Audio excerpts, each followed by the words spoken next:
Good morning mga boss. Ayan, harvest tayo ngayon ng Donsol Aquatics Baby Brine Shrimp. Meron tayong 4 na hatchery. So ayan boss, yung iba dito, pangalawang beses natin mag-harvest. Itong nasa kanan. So second harvest na natin to. Pero dito sa kaliwa, ay mag-harvest pa lang tayo ngayon. Yung kahapon, nag-partial harvest tayo dito kasi kailangan din pakainin yung mga fry. At ngayon ay fully harvest na natin sila lahat. Yung matitira na hindi mapapakain ay pwede natin ilagay sa freezer or ref para pwede pa natin pakainin later. Minsan umaabot pa ng mga 12 hours, 6 to 12 hours na buhay yung mga BBS natin kahit nasa loob sila ng refrigerator. So yan boss, madami tayong i-harvest na BBS ngayon. So ito yung ating lalagyan. At ito, gamit natin ngayon yung ating BBS filter. So, ayan siya. Harvestin na natin to. Yan mga boss, Liquid Gold of Fish Keeping. BBS. BBS lang talaga sa kalam. Ayan.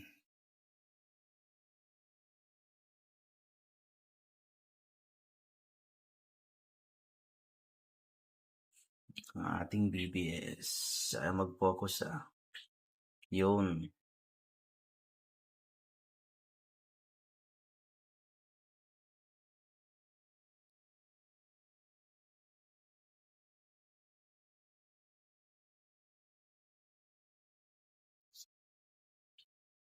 Dami na naman tayong papakain mga boss.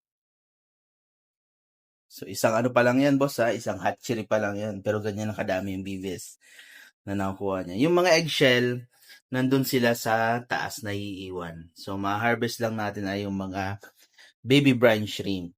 Okay, so stop ko na to. Na-harvest na natin almost lahat ng BBS dyan. Lipat tayo dito sa kabila.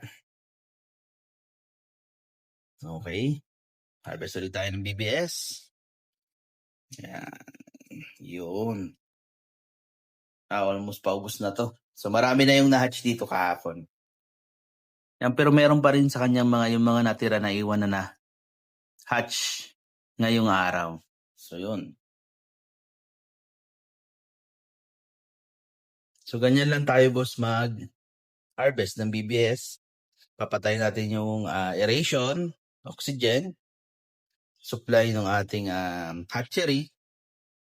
Then, gagamit tayo ng BBS filter.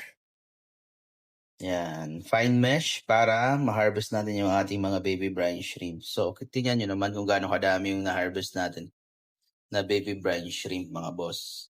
Dami yan, boss. So, tamang-tama yan sa napakadami nating mga fry. So, magpakita tayo ng fry ito. Yun. Marami tayo ngayong fry. Ito ay fry ng ating albino purple. Yan, short body. Albino purple.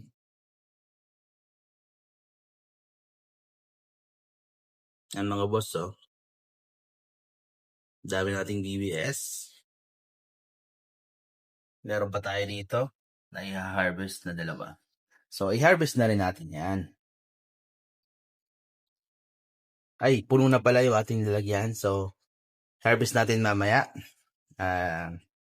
Linisin lang muna natin itong ating BBS. Wash natin siya with tap water para maalis yung mga ammonia na na-produce nila during the hatching process. Para pag pinakain natin sila sa isda ay malinis na malinis. So, huwag niyong kakalimutan nyo guys yung i-wash natin yung BBS bago ipakain. So, ayun boss, harvestin natin ulit yung itong natirang dalawang baby brine shrimp dito sa kaliwa. So, harvest na natin. Yun. Ang saya.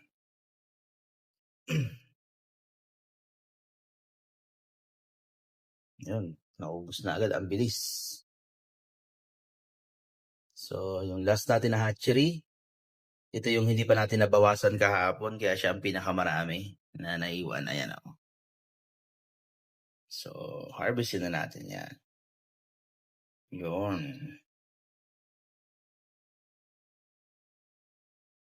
Up. Yun. Dami nating papakain ngayon sa isda mga boss. Alam mo naman yan kung gaano kadami. Baby brine shrimps. So ipapakita ko pala sa inyo guys kung paano siya hugasan. So ganyan lang boss. Inuhugasan natin yung ating mga baby brine shrimp.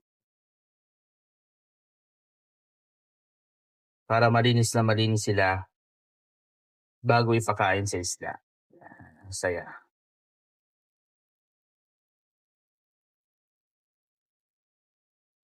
Ganun lang mga boss. Tapos papatuloy na natin yan. Okay.